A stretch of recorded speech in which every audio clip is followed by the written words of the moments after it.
Welcome to Oh Those Humans. We've got a special guest today, one of those really crazy humans. He's written a book called Breakfast, Tea and Bourbon. His name is Pete Bissonette. Welcome, Pete. Thank you. Hello, Phyllis. What on earth are you doing? What is this book about? Okay, so what I did is I hid $50,000 somewhere in the U.S., and then I wrote a novel about a treasure hunt, and woven between the lines of the treasure hunt are hints and clues that will lead you to where I hid the treasure. Find the treasure and I'll give you $50,000. And the clues are in the book?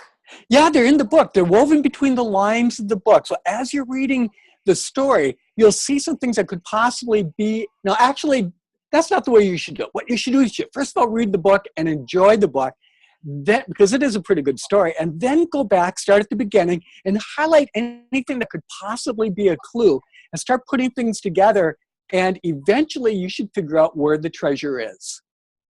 Now, because we know about you really as the head of a company called Learning Strategies, why on earth would you just give away $50,000? What is this about? Is this a device? See, the reason that, first of all, I started to write the book initially for fun. And then I started to realize that, given my history with learning strategies in the last 4 decades, that life lessons started to appear in the book. And then I got to thinking, well, geez, the biggest problem that people have with their self-improvement and life lessons is actually doing something, getting off the couch, inertia. So I thought, well, what happens if we take a pot of gold, dangle it out in front of people? Would it get people off the couch? Because if you can get off the couch, guess what? Especially when it comes to this treasure hunt, you use your creativity, your ingenuity, your resourcefulness, and any goal that you have, any ambition that you have can be accomplished. And you got to use that to find the treasure. You use it to find the treasure, and it spills over in all parts of your life.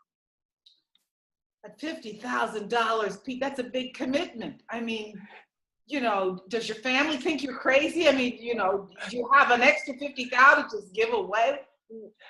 What's Phyllis, everybody thinks I'm a little bit crazy, but thank God I'm doing it, because that way somebody gets to have their whole life change. So for $50,000, if for a lot of people, that's huge. That's debt reduction. That's paying for a college education. That's for remodeling the house, a new car, whatever it is. That's what that $50,000 can do for you. But on top of that, we're giving away $5,000 to your favorite charity. So you get $50,000 and then $5,000. And you know the reason we're doing that, Phyllis? No.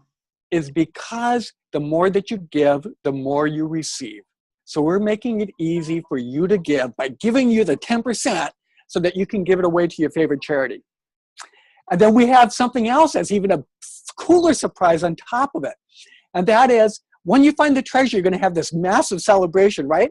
We're giving you 100 bottles of Lido Bay wine, which is a phenomenal wine, California wine. So you not only get your $50,000 or $5,000, you get 100 bottles of wine. And you don't have to waste your money on buying booze. You've got it right there. Yeah, got it right there. Absolutely. But your book is called Breakfast, Tea and Bourbon. Why wine?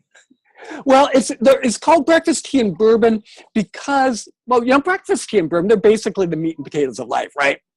And in the book, Nels, who's the main character, he explores breakfast, tea, and bourbon, finds out that he really enjoys them. It was something he hadn't enjoyed in his life. And it's kind of like a metaphor for how do you explore different things in your life and find out that you really like it. So it kind of brings that into the book. But also every morning they have breakfast, tea, and the afternoon and evening, maybe they have a little bit of bourbon. Okay, well, this is good. But now there's a couple of logistical questions I have. Let's suppose that somebody finds this treasure and right away. I mean, when first of all, the treasure hunt starts when? What time? It starts on February 9th, 2017 at 5:08 p.m. Central Time. Okay, let's say that again. Say it February 9th at 5:08 p.m. Central Time. Okay, so let's suppose somebody finds this who hasn't read the book. or run across it accidentally? Oh, they're not going to come across it accidentally. It's in such a place that, well, first of all, here's how you find the treasure. Okay. You first of all go through the book, and it takes about 75% of the book. There's 14, 15 different ways to find the general location or the city where the treasure is hidden. So you find out where the treasure is hidden. And let's just pick a town. Let's say Hackensack, New Jersey, okay? Let's say it's in Hackensack, New Jersey. And then you take your book and you go to Hackensack, New Jersey, and then you follow what the characters are doing in the book, and that'll bring you to within 6 inches to 12 inches of the treasure. You follow it exactly. The average person isn't going to find it. And if they do find it, they won't know what it is. You will find it and you'll go, oh my God, you'll get goosebumps all over the place, because the treasure is something that we had handcrafted just for the treasure hunt, and it relates to the story and to the novel. And when you see it, you'll know beyond the shadow of a doubt that, hey, this is it. This is the Breakfast Tea and Bourbon treasure. And then you just bring me the treasure, and guess what I'll give you? I'll give you the $50,000, and I'll give you a choice. You could either take it in coins. So I have right here $1,000. There. We can get it open now. Here we go. Here's $1,000 in US dollar coins. I have 50 of these boxes, and each box weighs about 20 pounds. If you do the math, that's a half a ton of money. Wow. Yeah, so you could take it, but then it will take 16 suitcases to get on the airplane to get under the weight limit of the airlines, or we'll write you out a check. But we've got all this money right now for you if you want to take it for the cash, and then we'll also give you the $5,000 for your charity. So let's say that you don't find this treasure, but you've read the book. What do you get out of it? There's a whole lot that you can get out of it. I dedicated the book to your joy and happiness. There's so much craziness going on in the world today. I just listen to the radio or turn on TV or read the newspaper, and there's just, stuff all over the place. What this does, it helps remove you from that craziness. It gives you a little respite from it so you can explore and get lost into another fantasy world, if you will, of this treasure hunt. So that's going to bring you a lot of peace and contentment there. But on top of it, there's a variety of different life lessons that you can learn as you're going through the book. So let me give you one of them. This is one of my favorite ones. It's called the meaningful rule of toasting. So here's what you do. So let's say, okay, so I got a cup of tea here, but we're going to pretend that this is a cup of wine, right? So what we do is that what happens when you normally toast somebody? You just toast, and then you're looking to the next person without paying attention to the person you're actually toasting. What you have to do when you toast is you toast, you clink your glasses, and you have to look meaningfully into the eye of the person that you're with. Now, what happens is, for most people, that feels a little bit awkward, and they don't like to do it because people don't like that one-on-one connection. So what I do is when I toast, I'll toast up and I'll bug my eye out a little bit. And that's the same thing that we do in the book too. And then what happens is that everybody always smiles. Now there's that one-on-one connection. You're connected to the person you're toasting to. You're not moving on to the next one until you do that first one. And that's what one of the things that you learn to do in the book, because that's what the characters do.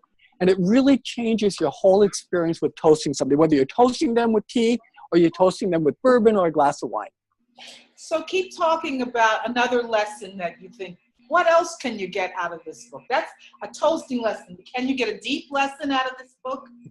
Well, one of the lessons that you can get from it really has to do with one of the most important lessons that I've learned over my last 30 to 40 years with learning strategies, and that is living in the present moment, because that's where the power is. When you can live in the present moment and have the past be gone and the future not there, but you're really connected with what's going on, that's when you can really tap into that joy and to that power of life.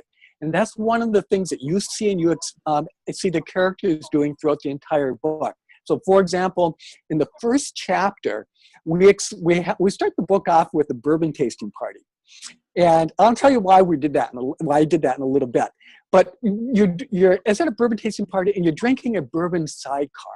And the way that we guide you through tasting that bourbon, you get so connected with that drink that you are totally focused on that drink to the exclusion of everything else in your life. And that's an example of the present moment. And that's the example of what I know people will be doing as they're going through the book, whether it's with, a bourbon sidecar, a glass of wine, or a cup of tea, or anything like that. And, another one that I really, really like has to do with angels and ancestors, okay? So that in other traditions, not so much in the Western tradition, they have such reverence for their ancestors, your parents, your grandparents, and those that have gone before. And if you do the math, if you go back 9 generations, because your parents have parents and they have parents, there's 1,022 people who had to come together over the last 9 generations in order to make you. That's a lot of either fits of passion or maybe fits of bourbon, right? But what happens is you have all that support on an energetic level. When you think of spiritual guides or angels or anything like that, you can always call on them at any time in order to support your life. Now, they're not going to help you make a car payment, okay? They're not going to help you, take care of your, the problems that you have. But what they're going to do is they can give you the strength. They can help you activate the law of attraction and bring into your life whatever it is that you want to have in your life. And I tell you that as soon as I started to call on my ancestors, which I started to do in healing meditations, it made healings more powerful when I'm doing self-healing of myself or when I'm working with other people. And it also works so well with everything else in life. Well, what I get about this book is that it's a work of love. It's also tremendously entertaining. And thank goodness you bothered to write something that is absolute fun, but brings those life lessons in an interesting and definitely innovative way. So you're right. The $50,000, I probably will also look for the clues and even try to send you notes and send you bribes to get a little bit more. But really, I see the value is in the book itself. So the value is in the book itself. And, one of the things as advanced view copies were out there, some of the notes that people wrote back is that it's a book about friendship. And a number of people have said that they want to invite the characters in the book over for dinner or over for the weekend. Because what you're going to end up finding out is that these are the types of people you'd like to have in your life. These are the friends that you'd like to have. And, there's a lot of research that has been done out there that one of the benefits of reading fiction versus like watching TV or reading nonfiction is you get to see how other people react, how they live their lives, and you can try on different attributes and qualities through them, and it makes it then easier for that to happen in your life. So when you see how these people interact as friends, guess what? You'll be changing how you interact with your friends. And that's a huge, huge benefit with that. Well, I look forward to having, I think I like wine better than bourbon, but you can have the bourbon. I'll have some of the wine. Thank you, Pete. So, but Phyllis, do you know why we didn't call it coffee and wine? Why? Because you can make a beautiful drink out of breakfast tea and bourbon. Have you ever tried to make a drink out of coffee and wine? No. It doesn't work. It doesn't work. But you can make a drink out of breakfast tea and bourbon. Yes, exactly. And that's what when you're looking for the treasure, you do that. So the breakfast tea will perk you up a little bit, and the bourbon will give you that confidence that you can accomplish anything and you can find that treasure. And there's other recipes in your book too, right? Oh yeah, there's 4 or 5 different drink recipes, but also food recipes, because I love to cook. I'm always in the kitchen. And I got to thinking, well, in the story the people are eating, so why not have them cook some of the things that I love, and these are some recipes that you can try at home. One of my favorite is for making a roasted salmon in your oven. It is so good. As a matter of fact, believe it or not, I'm having it tonight. I have some wild-caught salmon at home ready for dinner tonight. You're amazing. I wish you lived closer. Where do you live, Pete? What town do you live? Live in Minneapolis. In Minneapolis. So the question is that a clue? Could it be in Minnesota? Could it be anywhere else in the U.S.? Phyllis, I was thinking there's going to be one of 2 types of people that find the treasure. It's either going to be somebody who's really into the mystery of it and solving riddles, or it's going to be someone who, and I think it's going to be this person, who reads the book for fun, and then in thinking about it, they start to think, I think I know where it is. Because all those, the 14, 15 different clues that will lead you to where the general area where it is, someone's going to say, put 2 and 2 together, go, that's where it is. Then they pick up the book and they follow exactly what the characters in the book do to go find the treasure. Okay, but now the mystery writer or mystery enthusiast in me gets curious. Have you got plans for the possibility that 2 people or 3 people could find this at the same time? Well, that would be interesting if 2 or 3 people show up at the same time. It's not likely, but if it does, which would be kind of cool. If it does, be sure that you're filming it. As a matter of fact, if you're finding the treasure, do a video journal of yourself looking for the treasure. Then especially when you're on that last leg to go get it, because it's going to be so cool. When you find it, you're going to be so excited. You're going to be bouncing all over the place. Like I say, you're going to be having goosebumps, especially when you see what the treasure is, because it relates to what's in the story. And if somebody else is showing up their camera at the same time, hey, you know something cool is happening. You have to split it with another person, so be it. But I don't think that's going to happen. I don't think 2 people are going to be there at the same time. All right, well, that's a challenge. Breakfast, Tea and Bourbon by Pete Bissonette. And the clock starts February 9th, 2017 at 5:08 p.m. Central Time. So Phyllis, is that a clue? That's the question. Thank you. That's a question, yeah. Thank you so much.